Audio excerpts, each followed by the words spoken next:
Good afternoon, everyone. My name is Romulo Godornis. I'm studying here in Center for Industrial Technology and Enterprise in Talamban, Cebu City. I would like to talk about The World is Flat by Thomas L. Friedman.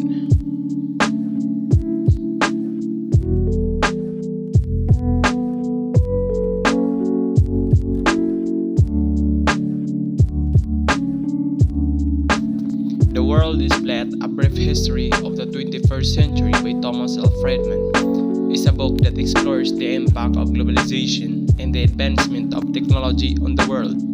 Friedman argues that the playing field in terms of business and communication has been leveled, allowing individuals and companies from all parts of the world to compete and collaborate on a global scale. Friedman identifies 10 flatliners that have contributed to this leveling of the playing field. These flatliners are the collapse of the Berlin Wall, the end of the Cold War, and the fall of Berlin Wall open up new opportunities for countries previously isolated from the global economy. The rise of the Internet, the widespread adoption of the Internet, and the emergence of the World Wide Web connected people and information globally, enabling instant communication and collaboration. Workflow software, the development of software that allows businesses to streamline their operations and coordinate activities across different locations, leading to increased efficiency. Uploading, the ability of individuals to contribute and share their own content such as videos, music, and articles on the internet, enabling a decentralized and democratized media landscape. Outsourcing, the trend of companies seeking cheaper labor and resources in other countries, leading to the relocation of the jobs of the growth and global supply chains. Offshoring, the relocation of entire business processes and functions to other countries, taking advantage of lower cost and skilled labor in those regions. Supply chaining, the integration and coordination of suppliers, distributors, and retailers in a global network, allowing for faster and more efficient production and delivery of goods. Insourcing, the utilization of external resources and expertise to perform tasks traditionally handled internally, enabling companies to focus on their core competencies. Informing, the abundance of information available through various sources such as search engines and online databases, empowering individuals and organizations with knowledge and insights.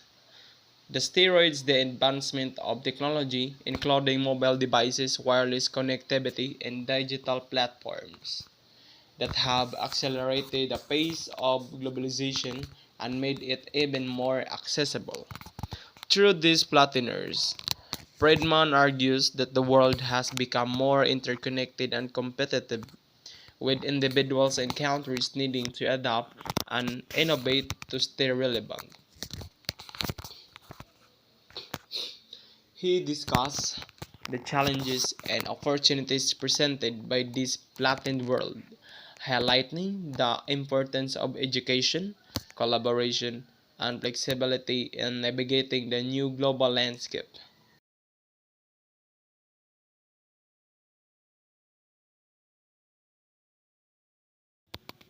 Outsourcing, Reuters news bulletins, raw data, speed matters, not much skills, analysis and comments, value added work skills, experiences, and connections.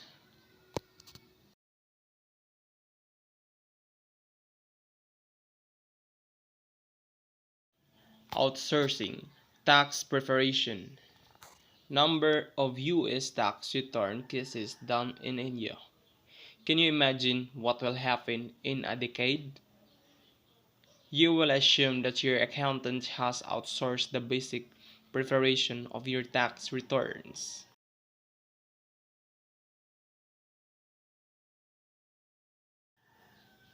Outsourcing tax preparation, data protection and privacy. The Indian accountants can see the data on his screen, cannot download or print out the data, are not allowed to take a paper and pen into the working place.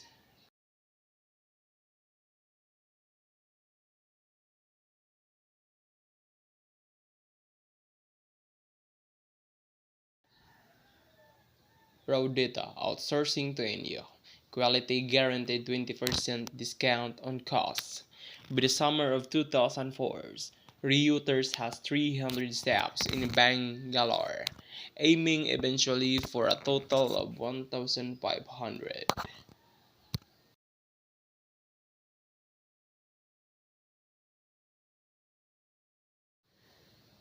Outsourcing call services.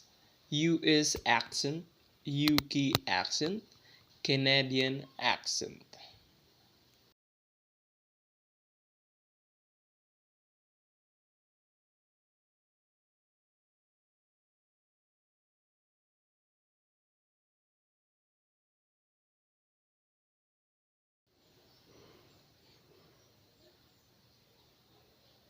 24/7 customer call center, outbound selling everything, credit cards, inbound solving problems, lost luggage or luggage.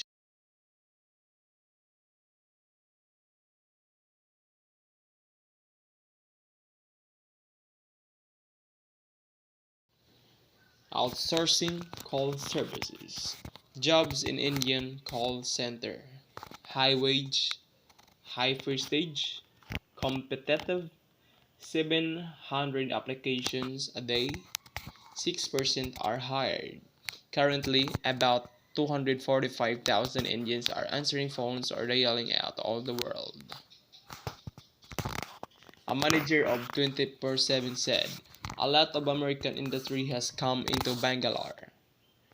I can work for a multinational sitting right here. In the flat world, I can stay in India, make a decent salary, and not have to be away from families, friends, food, and culture."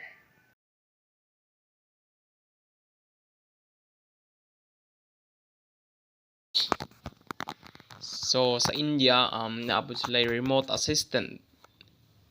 Uh, what can they do?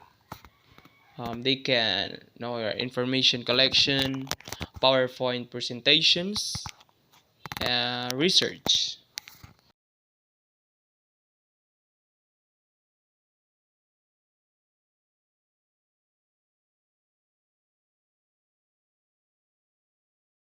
remote assistant. Why choose them? Efficient, usually be done overnight. High quality, cheap.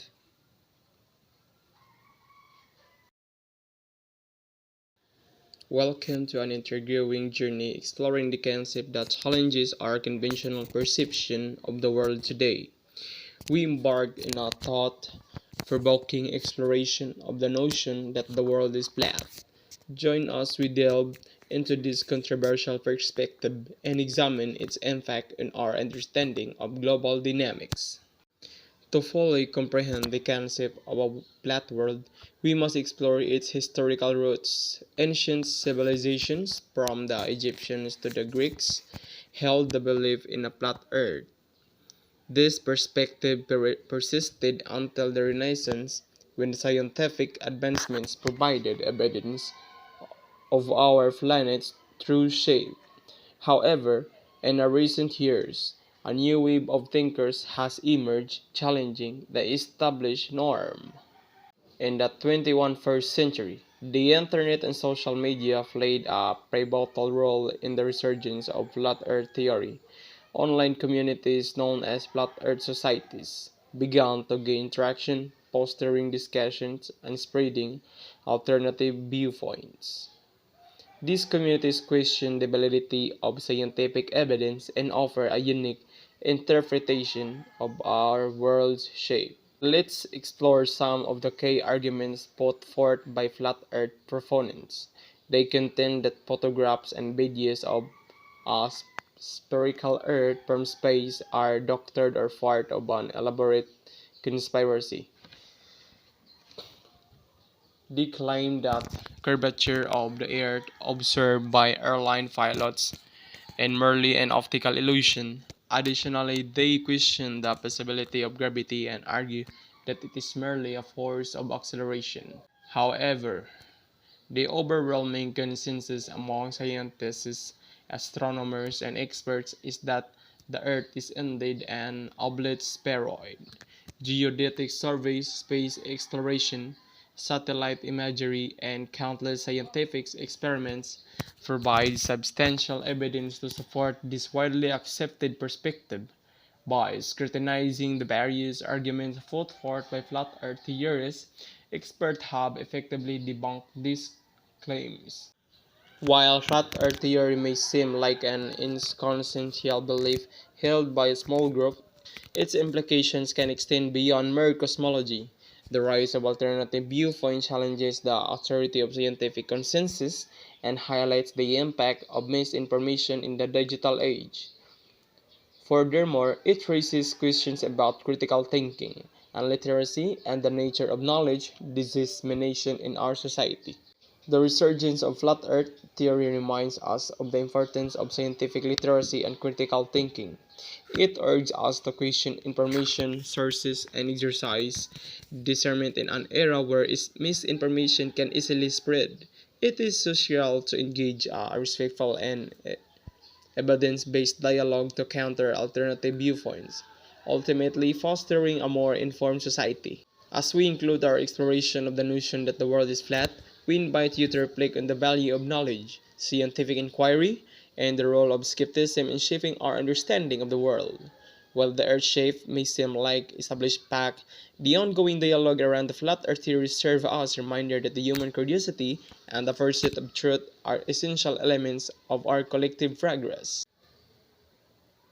Three times Thomas L. Friedman has received a Pulitzer Prize for his writing at the New York Times, where he writes columns on international affairs. Three of his prior novels were bestsellers and were written by him. Winner of the Nonfiction National Book Award, Road to Jerusalem, Longitudes and Attitudes, Exploring the World After September 11 in the Lexus and the Olive Tree, Understanding Globalizations are two related books. In 2005, the Financial Times and Goldman Sachs published the inaugural edition of The World is Flat. Friedman won the Business Book of the Year award and was listed among best leaders in America by US. The News 6 World Report he stays in and his family in Bethesda, Maryland.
Thomas Friedman's book, The World is Flat. Anybody familiar? Right? In The World is Flat, that concept is a really interesting concept because it's what's happening around the world and definitely around the United States, where there's this now new kind of flattening that's going on. For example, if you wanted to be in tech in the past, you really had to live in Silicon Valley And there were a few places. But now, you could live in a totally suburban market and be the world's best developer. What you're finding now is that knowledge is being flattened and it's moving around the country. It's no longer concentrated in these certain places. The first topic in management of information systems that we're going to look at and explore a little bit is the notion that technology has flattened the world. Thomas Friedman wrote the book, The World is Flat. Thomas Friedman is a 3-time Pulitzer Prize winner. He has served as a foreign affairs columnist for the New York Times, and he has 6 bestsellers, one of which is The World is Flat. Now, what he means by the notion that the world has been flattened by technology and advancements that technology has brought society is that once upon a time, if I needed to have a house built or an expansion to my house added on, I would need to go to a carpenter. If I needed a certain crop to be planted or to have a certain crop need met, I would need to go to a farmer. If I needed law advice, I would have to go to a lawyer. And if I needed medical advice, I would have to go to a doctor. Well, what has happened is that throughout the ages of globalization, there have been 3 key points in time where globalization and technology has started leveling that playing field and knocking down those barriers where the silos once existed, the silos of all of the knowledge that resided with the doctor, the silo where all of the knowledge resided with the lawyer. Technology and advancements in globalization started leveling that. So what's meant by globalization? Well, globalization 1.0 occurs between the dates of 1492 to 1800. Now, the key things that were happening during that time in society is individuals such as Christopher Columbus started exploration. And exploration is one of the biggest driving points behind globalization 1.0. The world started becoming a little bit more flat because societies in different countries started opening up trade, started opening up expansions for travel routes and things like that. So the world started opening, while the world started expanding some, it started becoming a little bit more flat. As we transition into 1800 to the 1960s, we experience globalization 2.0. During this time, transportation and technologies involving transportation advance at a little bit more rapid pace. Advancements with the railroads, especially within the United States, how we started expanding into the western part of the country by the use of railroads, it made travel a lot easier. That and the steam engine progressed that era through a lot quicker. As we go into the 1960s to the year 2000, we experienced the second half of globalization 2.0. During this time, technology really starts kicking in within the concepts of how we think about technology. The computers, the sharing of knowledge, and finding more things out, finding more things out about space and space exploration. So things like satellites, fiber optics, which has revolutionized how communication can occur and how quickly communication can happen through fiber optics. And then naturally the computers. So all of these, again, technology is like a big wrecking ball. It goes swinging through the silos of knowledge of people who once possessed knowledge in those key areas, and it started opening it up to the average person, especially computers. Because what happened there is that now Aunt Barbara can sit at home and use Print Shop And she can now, in the 1980s, she can now sit there and create her own birthday cards and her own get well cards instead of having to go to Hallmark to buy them. So no longer does she have to go to that source of knowledge, such as Hallmark. She can now do it herself.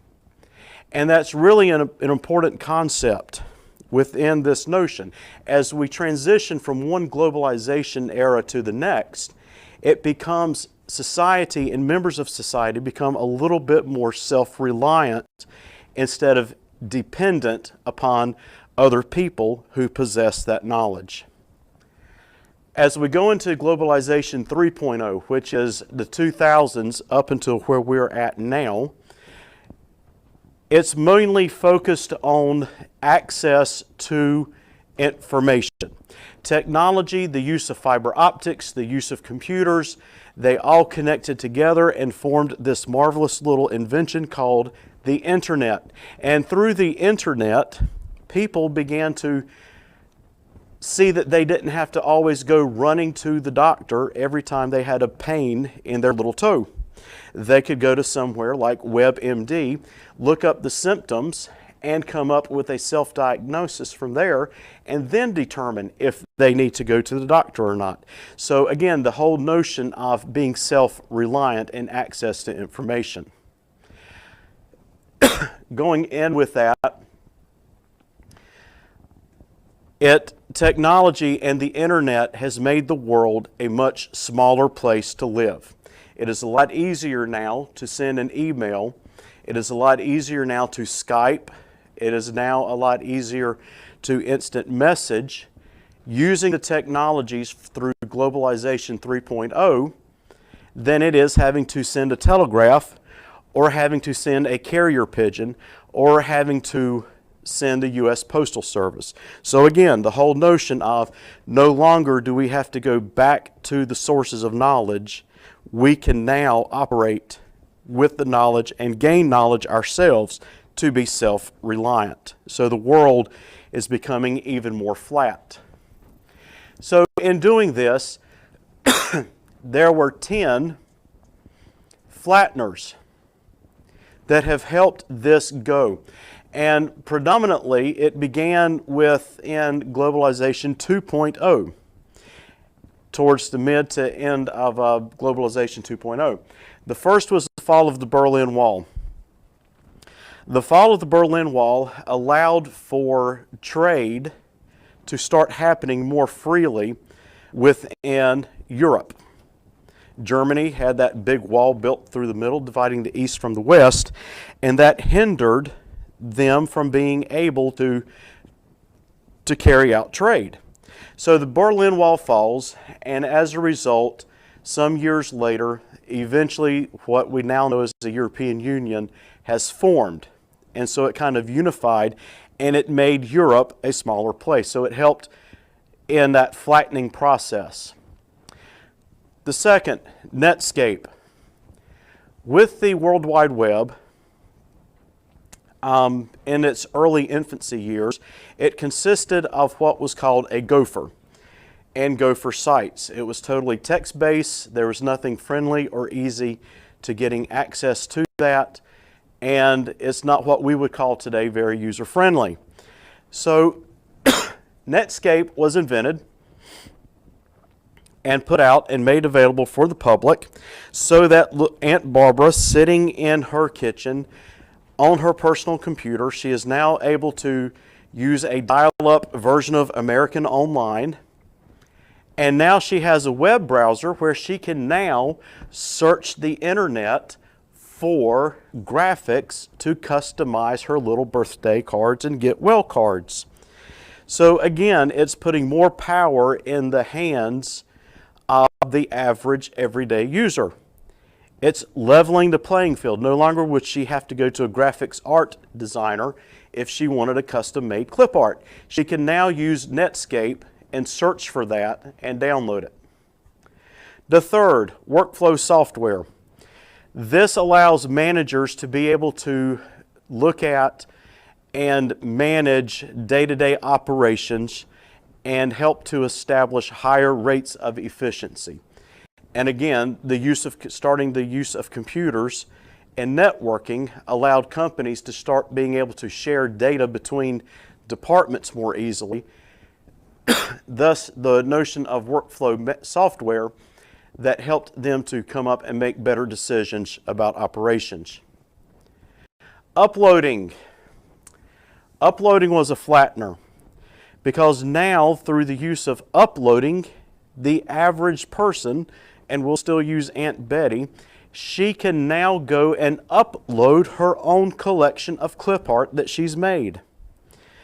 Now, it's something that in today's society that we take for granted, but in the early infancy of the internet and the introduction of Netscape, it didn't happen and it couldn't exist. So the ability for the internet to evolve and the technologies used in managing the internet allow for the average person to upload content to YouTube, to whatever wiki pages, whatever. They can now upload their own content and their own knowledge for the world to have access to. Outsourcing. Outsourcing is the ability to use other resources in other countries or even from other companies within the same country, to where you don't have to necessarily hire somebody full-time in order for a certain project to be completed. If I know that I have a need for a 6-month project and I'm not going to need that special talent beyond the 6 months, then I can outsource to another company. I can even outsource to someone in another country, thanks to the internet and technology, and have that 6-month project handled to where I don't have to type the resources of my staff to accomplish that project.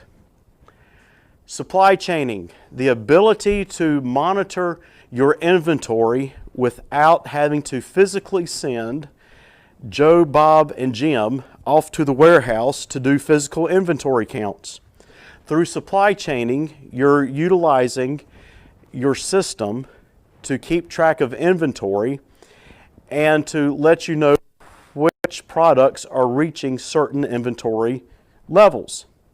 For example, if part of your manufacturing and operations process requires that you have at least 500 units of glue available in order to assemble your product, and you reach that 600 level mark in terms of quantity on hand, then supply chaining would allow for the system to say, okay, we've reached that threshold to where an order needs to be placed.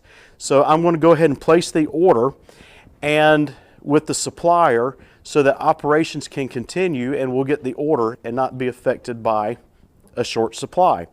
And all of this ordering from the supplier happens from the system, and the system triggers it, the system initiates it without having to have human intervention. And we'll get more into that as we progress into chapter 8. We cover supply chaining quite extensively. Offshoring is simply taking your operations to another country because you can utilize the resources, whether it's labor or whether it's raw materials, in that other country at a lot cheaper rate than what you can from within your own home country. Insourcing. Now, Dale was ingenious with insourcing. And I would encourage you to look up the case study and look at what Dale did with insourcing. Dale was a forerunner in selling and in establishing the sales of personal computers.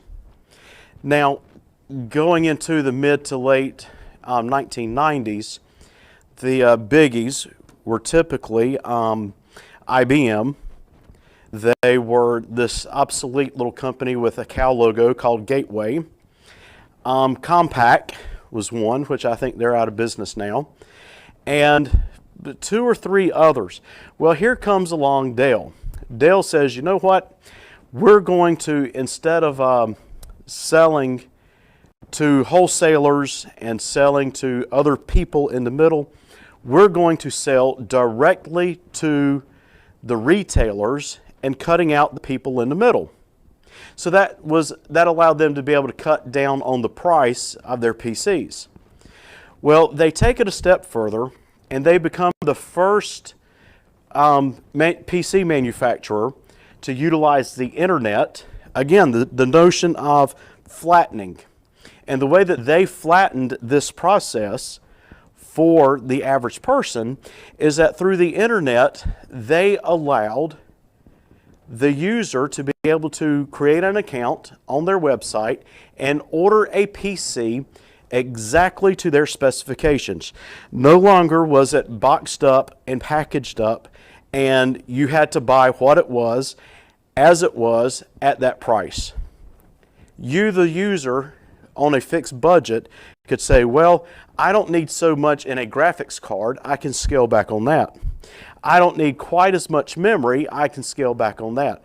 I do need a bigger hard drive, let me add that. And you could customize it to fit your budget and fit your needs a lot better. And Dell was ingenious with that. But they were short-sighted. And this is where insourcing is coming into play. They did not anticipate the popularity that this was going to take on. And very quickly and very rapidly, they became the forerunners in the PC business. And one of the big names that people bought most frequently for that very reason. Well, one of the areas that caught them by surprise was shipping. FedEx was making a little hefty bundle off of shipping all of these PCs for Dell. And in doing so, Dell was struggling, even though they were one of the market leaders, they were struggling in being able to have a healthy profit margin off of this. So they started thinking, how can we do this different? So Dell proposed to FedEx, we will buy X number of tractor trailers, and we will buy X number of tractors. Now, they bought twice as many tractor trailers as they did the actual trucks, the actual tractors to haul them. And then we will buy enough drivers to drive that number of tractors. And so while one set was out being delivered, the other set was being loaded. So it was a good little flow. And so insourcing, when Dell, and this is where insourcing comes into play, when Dell did this, part of the contract that made this whole concept of insourcing brilliant is that they arranged for FedEx to still maintain the equipment. The drivers were employees of FedEx. They were on FedEx's payroll. And they did everything there for Dell. The tractor trailers still carried the FedEx logos. And that's the notion behind insourcing. Even though they're using an outside, they purchased an outside resource, brought it in-house, and started using it that way. Neat little case study. I would encourage you to find it and read about it. Informing is simply that. You're able to use Google, you're able to use any of the other search engines to be able to search for whatever it is you're searching for. Anyone in any country, in any location with the internet has the same availability to the same information, to the same job opportunities, to the same education opportunities as you and I do. And then last, number 10, the steroids, which is predominantly the mobile devices and the little things that we carry around in our pockets that keep us connected to the internet at all times. So these are what the flatteners were.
you.